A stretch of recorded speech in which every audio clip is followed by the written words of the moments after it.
Eyes down for the ball.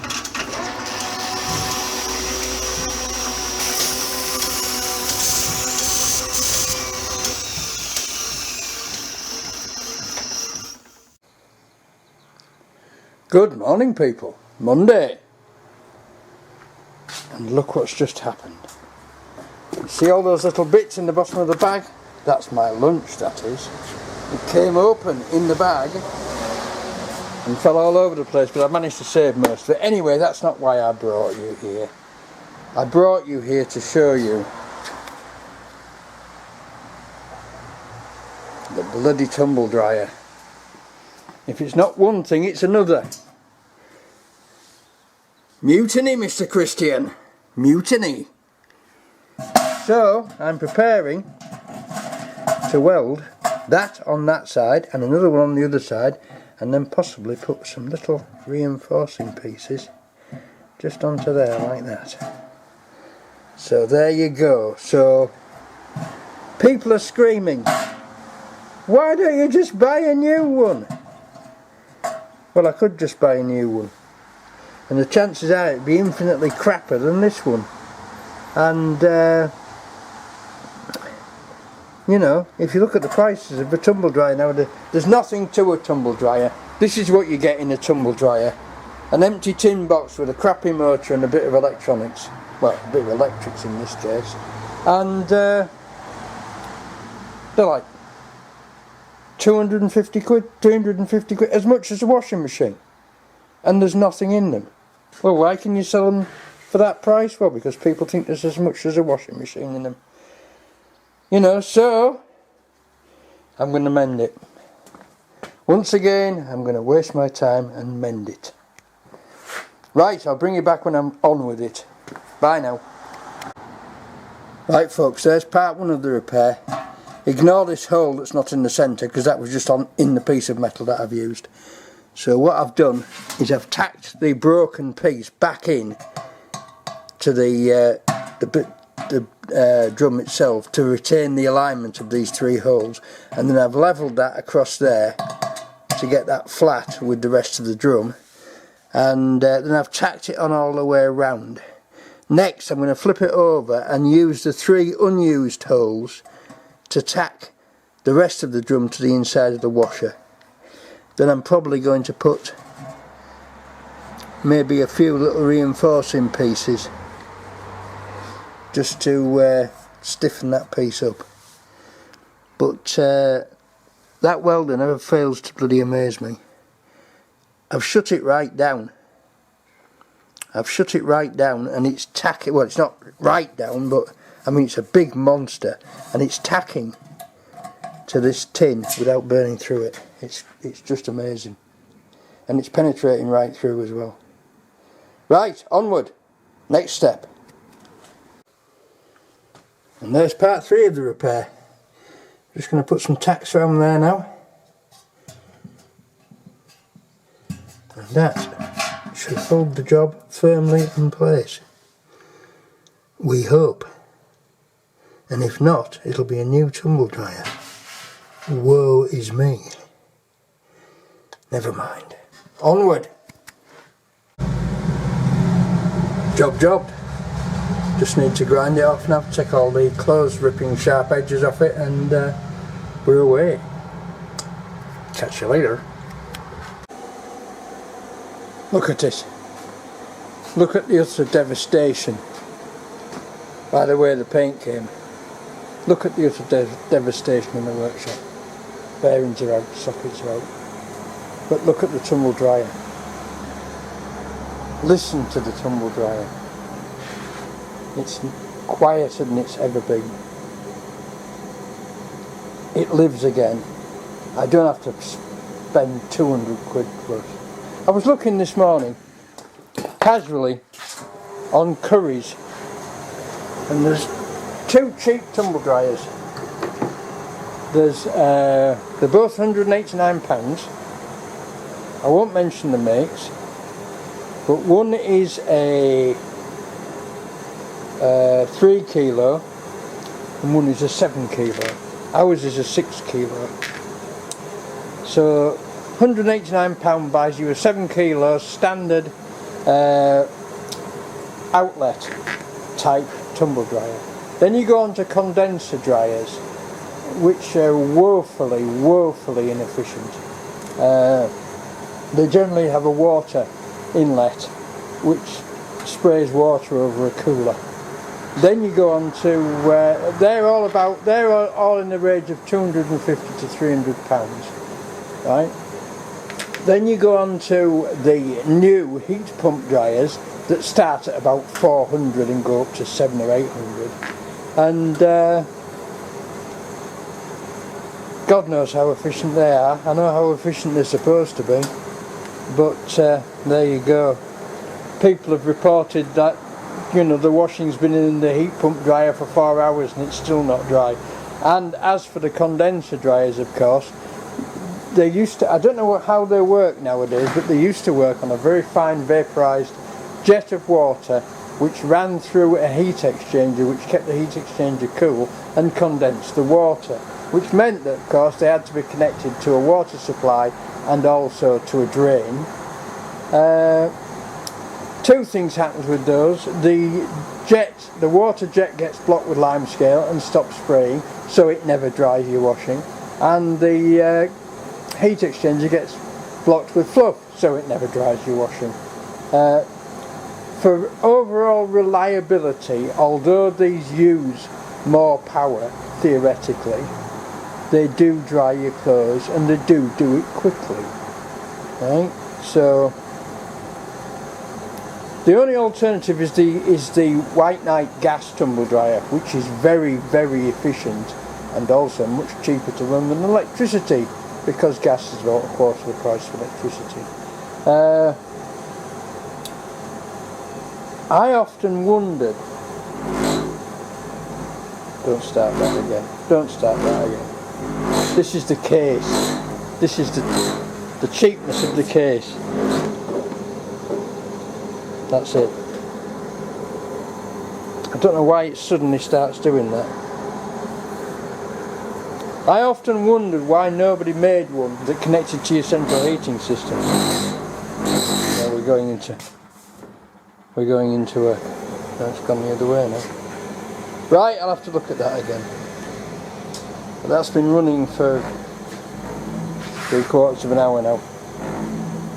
It's just something at this corner that's loose. Door. Right, there you go. I often wondered why they didn't make one that connected directly to the central heating system and had like a radiator, a mini radiator inside it. But they never built them. I'm waiting for EBAC to build a tumble dryer. When EBAC builds a tumble dryer, I might buy a new one. Right, that's that job done. Unfortunately, it's 3:30. So now I'm going to tidy up and probably go home. See you all later. Brum, brum, brum. Bye now. I've also got another new toy. Needs a new handle over there, but other than that, very powerful pressure wash.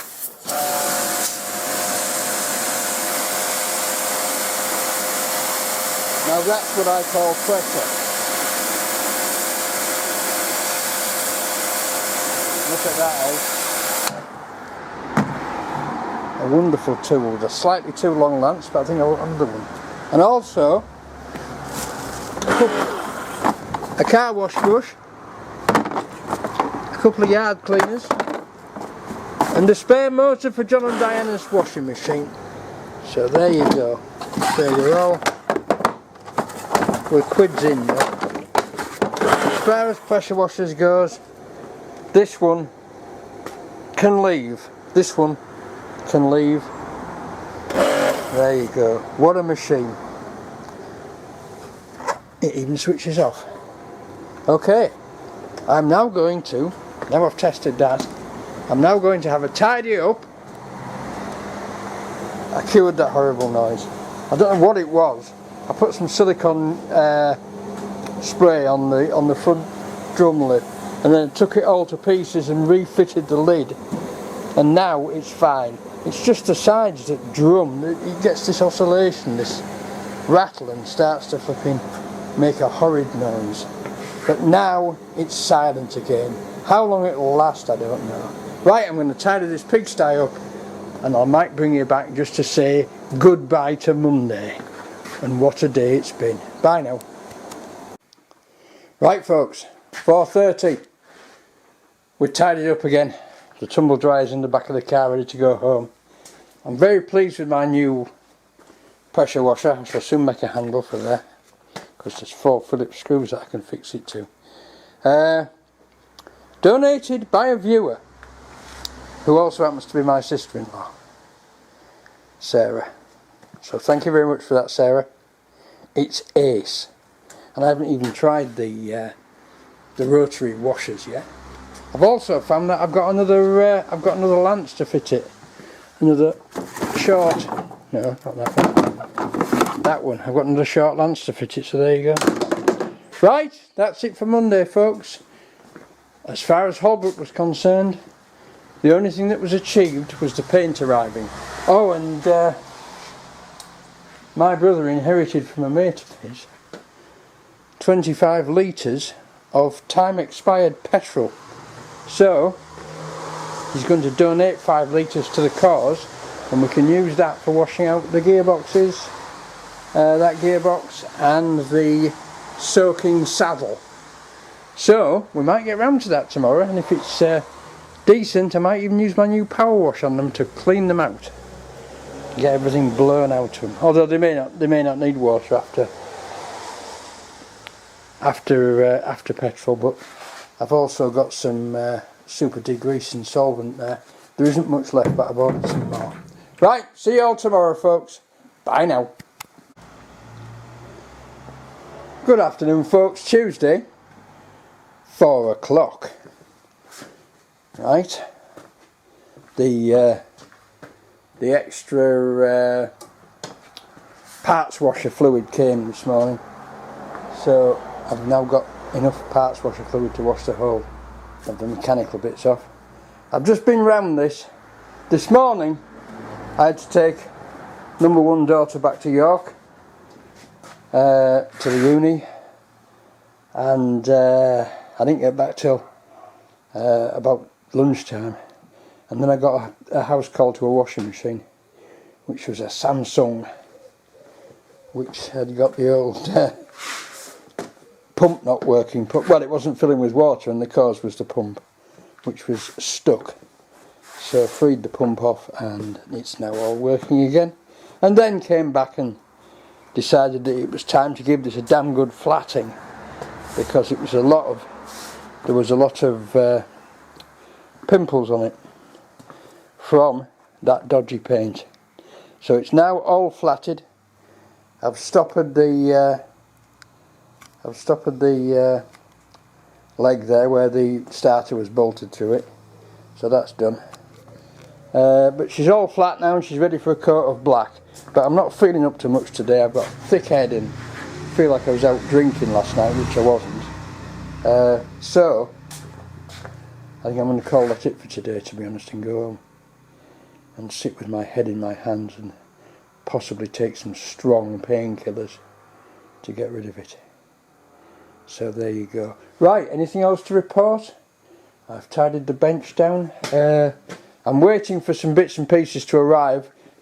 Some OBA grub screws for the one that is missing, which to my surprise are quite readily available on the bay.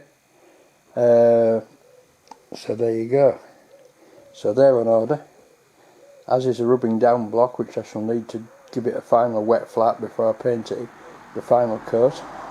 I think that's about all to tell you, really. Oh, I showed you my pressure wash yesterday. I'm still very pleased with it.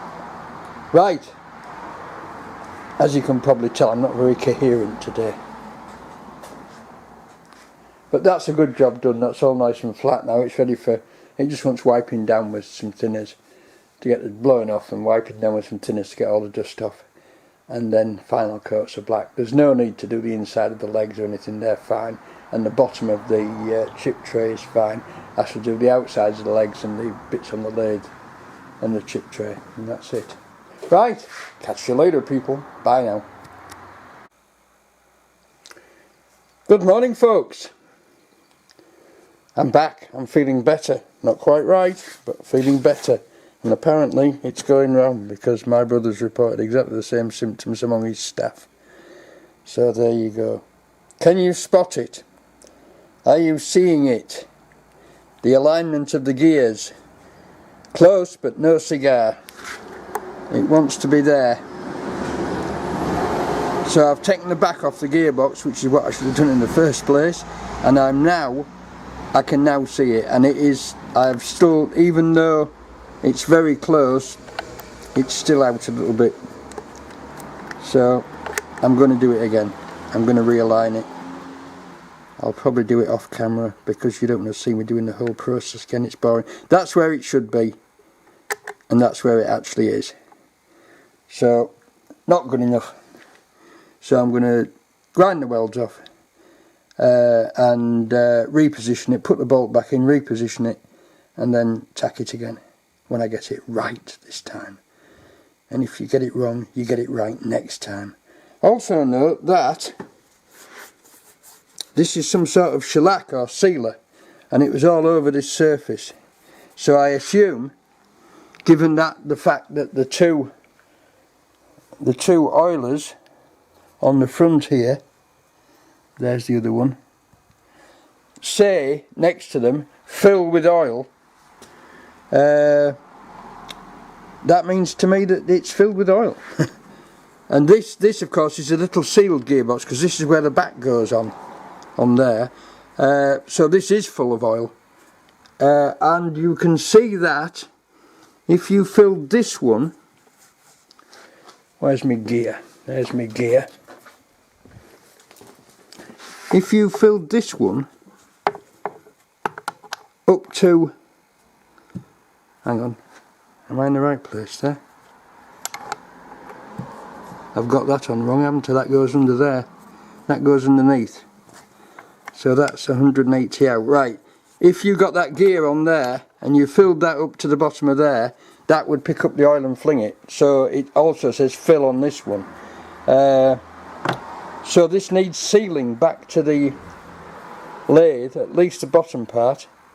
It needs sealing with something like probably brown hematite, the shellac based one, which is probably what, this is probably shellac. I've scraped a lot of this off here, it was right the way down there. So that's it, so it needs sealing on. Right, I'm going to crack on with this and take it all to bits again and reset it all so that it's correct, and then I shall tack weld it again. There you go, never mind. Bye now. There we have it folks, just turned 12 o'clock, perfect alignment, and the gearbox is beginning to get clean. I think I'm going to hit it, I've just hit it with some petrol. I think I'm going to hit it next with that that grease solvent stuff, that parts cleaner liquid, and get the rest of the muck out of it. But first I'm just going to tack weld this fork back in place, and the job's a good one. Alright, bye now. And there we go folks, one spotlessly clean gearbox, all ready to reassemble. So that now goes over there onto parts finished apart from final clean. And I've also done the cover for this. The back cover is now sealed back on with some green hematite, which is the I don't know if you can get green anymore. There it is, it's the shellac based one, right, which is what it's had on originally, but look at these stains here. And I also have to seal the front on because this is full of oil, and oh hang on, we're upside down here, but this area is full of oil, and the bottom of this area is also full of oil, so we have to seal around those areas when we put it onto the lathe and when we put the cover on as well. So there you go. Right, onward. Next job is to get the apron out of its long-term soak, drain it, and see what it's like. Right, now that might go outside for a power wash before I start trying to strip it, because that is really grotty inside. Right, onward. Bye now. And there it is, folks. The apron. Trying to think of the name. The apron. Right, that has had a several days soak in solvent, and it's now had a wash down with water-based solvent and a pressure wash. And I am going to strip it, even though it probably doesn't really need it, because all manner of crap came out of here, all manner of lumps of nastiness came out of here. Now I might have got it all out and I might not, so it's going to come to pieces. It needs a good clean up anyway, so that's what I'm going to do. Can I show you the front of it? Yes, I can show you the front of it perhaps. How's that? Unfortunately, that's had a bit of abuse, and so's that one, not so much. But that's obviously been getting tight and someone's been using a wrench on it, but I think I can, with a small round file and a trip on the power wire brush, I can correct that and get that back to rights. Okay, let's crack on with it. I'll bring you back when it's in bits. Bye now. Right folks, there she is with all the handles off. Very easy. All the screws came out. All the taper pins knocked out. So very pleased. Let's take the cover off and see what we can find. Bye now. Once again, careful tapping in of a Stanley blade adjacent to the pins, and she's popped off. So I'm going to lift it off now and bring you back. Bye now. And as I figured, folks, well worth stripping it down, even though I've got most of its pressure washed out. But look in here, it's still thick. It's still thick with it. So this all gets a good clean out, a good wash out, and a reassemble. Right, and a lubrication, because this was quite tight. This is the half nuts. The half nut closer, which is a beautifully made cam, but it needs some lubrication. So on we go. Clean her up. Bring you back when I've done it. Bye now. There we go folks, she's beginning to shine up and come back to bright metal now. Remember, when you're polishing something like this, you probably already know this, but always polish in straight lines in one direction and keep it like that all the time. I mean, you can go over in the other direction and then go back in this one direction, but I think you're just making work for yourself. Just do it in straight lines along the longest way. I've also got another couple of ideas, but I'm not sure they'll work. First idea is I've got some felt feet that tap into the bottom of chair legs, and I was going to tap one of those into a piece of dowel and just see if I can polish it without getting swirl marks in it with metal polish.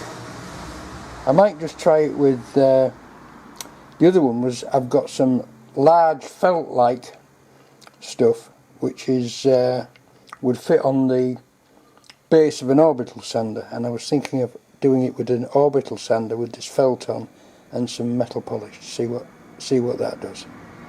Okay, right, anyway, there she is, she's cleaning up. I'll bring you back. Bye now. Look at this folks, look at that. Isn't that bloody amazing? That is done with some of this, which I think is artificial felt, but it may be natural felt, it just maybe coarse natural felt, on a sander, on an orbital sander. And look how it's brought that up. Isn't that amazing? I mean, there is marks, but they're polishing out. They're just polishing away. That's amazing. Right, that's done. That's done until final fitting. Right, there we go. Shiny, shiny. Can you see if I go in fairly close, can you, yes you can, there's a pattern on this metal. It's like patterned, it's like almost patterned like woven cloth. How the hell they've done that I don't know, but that's what it looks like. It looks like woven cloth. How close can I get you in? Yeah, you can see it there, can't you? You can see it there. It's amazing. Alright, bye now. And there we go, folks. What a difference a decent can of paint makes. 416. I've put a coat of black on it all. I had my paintbrush. I only needed it for some bits on the legs at the back, just to brush it out. And I shall put another coat on tomorrow night about the same time, and then it can leave over the weekend and have a really good harden. So there you go, she's painted. She's painted. No cock-ups, apart from that one. No cock-ups, no runs. Well, there were runs, but I brushed them out. You can do that with this paint. I mean, it's very. You can't do it with cellulose. You can do it with cellulose, because if you do it with cellulose, you won't have to wait for about 5 days for the run to harden. If you brush it out, right, you will probably leave a mess, right? But it will be a flat mess. It won't be a heaped up mess. If you leave the runs as they are, you're looking at 5 days before they harden enough to flat. So best brush them out. If they're really bad, best brush them out, you know, and then you can crack on with it the next day, flat it back and sort it out. Right, I'm just going to carry on doing a bit more cleaning. I'm highly delighted with that saddle apron cover, to the point where I might have to strip the gearbox cover down again and give it the same treatment, otherwise it's going to look scabby by the side of it. Right, okay, if I get any more done today I'll bring you back and show you it just before home time, but I've got to pick Madam up at 5:30 at school, so there you go. Bye now. Right, I'm just using the last few minutes of the day to attempt to save on these. This is the worst one. As you can see, it's been heavily gouged. Well, I've got a tiny round file, or at least a small round file. That's a domestic a little chainsaw file. I'm just putting the slots back in, and then what I shall do is sand round it and deepen the slots until it looks right. But as you can see from that bit, it's actually coming out quite alright. Another save. Right folks, see you all tomorrow. Bye now. I'm back, and it's still Wednesday. I think that's what you call a double save, isn't it? Nothing wrong with them. The few marks that's left on them will be unnoticeable by the time you get them next to that beautiful. Oh, let's put them there. Let's put them there. Surfacing, sliding. There they are. Lovely. Job done. Right, I am going this time because it's nearly time to go and pick up number 2 daughter. See you later. Bye now.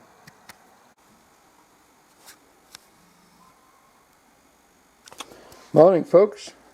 Thursday, just gone 12 o'clock, and I'm all clean, all polished, all oil holes unblocked, and there was a lot, and they were blocked, especially into the cone clutches.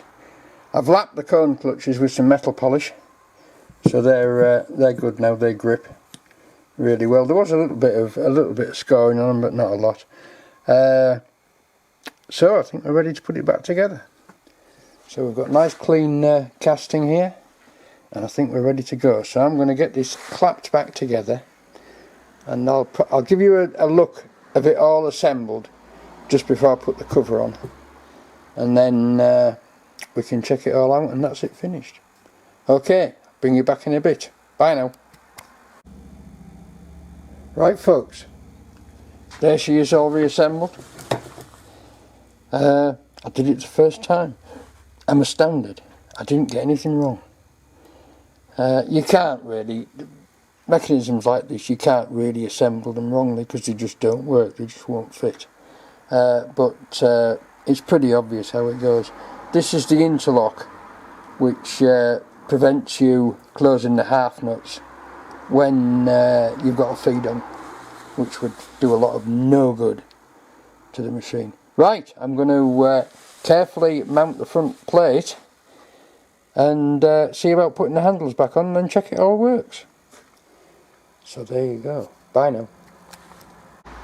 Right folks, we're ready to offer up the front plate, and I've just realised that this is an oil tank. So this needs a little coat of green hematite, which is the shellac based hematite. So I shall put that on and then we'll lob it on. Bye now. And there she is folks, all rebuilt, all nicely cleaned, as clean as the lathe should be anyway, and all working, believe it or not. This is a bit dodgy. You are supposed to move all these controls while the lathe is running slowly, not while it's stopped, and it does work. But I may have to, when I've rebuilt it all and it's working and I can troubleshoot it, I may have to make another bronze shifter fork for that, because it's worn. Although it's not particularly badly worn, and as I say, it does work. It shifts the I've got the half nuts working much better now, because they were very stiff. It's odd, usually there's a detent or there's a spring and it clicks into in, but I would have think that with this design the pressure of the thread pushing will hold it in. But there you go. Anyway, that's it folks. She is rebuilt. She is rebuilt. And doesn't she look bonny? Right, I'm going to have a cup of tea. So I'll catch you all later. Bye now. Just looking for something to do, so I thought, right, saddle, that's part of the saddle, let's have that done. So there we are. That's ready for masking round now, and then just brush painting in there. Brush paint it. Don't piss about spraying those, because you waste more paint than you actually get on the item. Right, so that wants it wants to cut a red light first, of course. But there you go. It's cleaned up really nice, isn't it? It's lovely feel to it. Right, another one bites the dust. On to the next part. There we are folks. One hand wheel masked up and primer on. So now I'm going to give this its final coat of black, and it's going to get to stand over the weekend. So it's going to get 3 days, because tomorrow's Friday. It's going to get 3 days to harden. Then I'm going to put that together and start reassembling it. So off we go. Spray gun time. Bye now. Go folks. The last job of the day. A repair on a washing basket.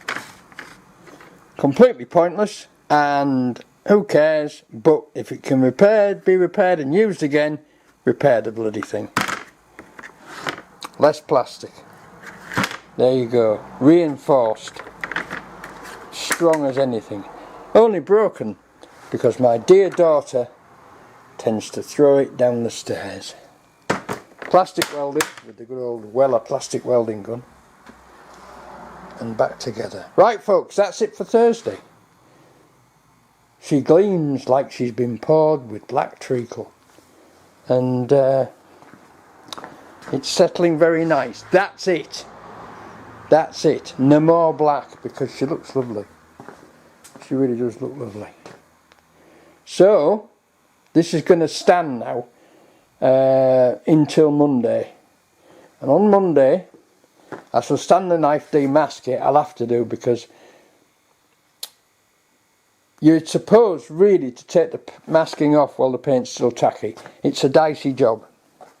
It's a dicey job. You nearly always touch it somewhere, but you are supposed to take the masking off while the paint's still tacky so that you get a nice clean edge. What I shall do is demask it with a standing knife, and that'll do the job.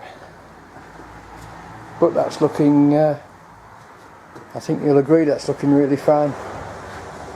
Lovely. Right, see you all tomorrow for Friday's fun and games. Bye now.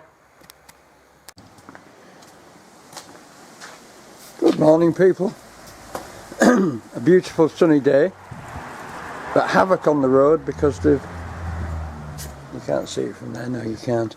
They've closed the main road in the middle of the village to do something to the railings in the middle of the road. They've closed the whole road and diverted all the traffic, including the 12-wheelers, round a right angle corner by the shipping, which they just won't get round. So I don't know what the hell they're thinking about, but it's all gone mad. Right, the tractor's out. The paintwork looks gorgeous, absolutely gorgeous, and I'm just about to start tidying up. Get all this bench tidied down, get swept out. Now we've finished painting, and then I'm going to get all the remaining bits of the Holbrook from under there, put them on the bench and assess. There we go. Even the hand wheels come out nice for its first coat. Right, I'm going to crack on. I'll bring you back when I've done it. Bye now. 12:33, folks. Demasked. More or less demasked. It's still masked at the other side. But we've got a slight run there, but that may settle out. I can soon polish it away anyway. It's very slight. That looks good. And that looks good. That looks very good. I'm very pleased with that. So we can now move on to do the bed and see if we can sort this business out here. So that's the next job after I've finished the tidying up. I am getting somewhere. I don't know where, but I'm getting somewhere. Bye now. Well, that's it, folks. It's 5:29. That's a nasty pot. There. So I've got those two finished, and I've got all this lot out. Basically, we've got the tailstock, the covers, travelling steady. No, fixed steady. Fixed steady. And I've had a go at the. That's a little. I don't know what that is. Looks like it could be a bracket for a light, to be honest, which fits in the T-slot at the back. This cover, this one is actually, this piece is actually broken off, but I don't know whether there's been another piece on it there or not. I don't know. I'm going to have to have a look when I offer it up. But I've had a go at the collet drawer tube. I've got the end cleaned up and turned up square again. I've turned the, what would you call that, the bearing holder. It's got a thrust bearing inside it. I've turned the bearing holder up square again, and what I'm going to do is drill maybe 4 holes in there, and maybe put a piece of tube on with 4 holes through it, and then a handle, and then a plate with some screws through it. But just looking at this pulls up against the end of the spindle, and so I assume the thrust bearing is there to help you tighten it up against the collet, against the taper. So I'm going to have to work out this length here and see where this wants to be mounted. I'm also going to have to somehow fix that to there so that it turns the tube. I think that this has been done so that you can, no you can't, I was going to say so you can put the collet tube in through the chuck end, through the collet end, but you can't because that's a larger diameter. So I wonder if it's just got broken and somebody's just bodged it up to mend it. I don't know. Anyway, I've got all the nasty Stilson marks off it, and I've given it a good clean up as well, so that's done. So the workshop is now tidy, tidy, tidy. So thank you all for watching, thank you for subscribing, and give me a like, give me a comment, and I'll see you all next week. Bye now.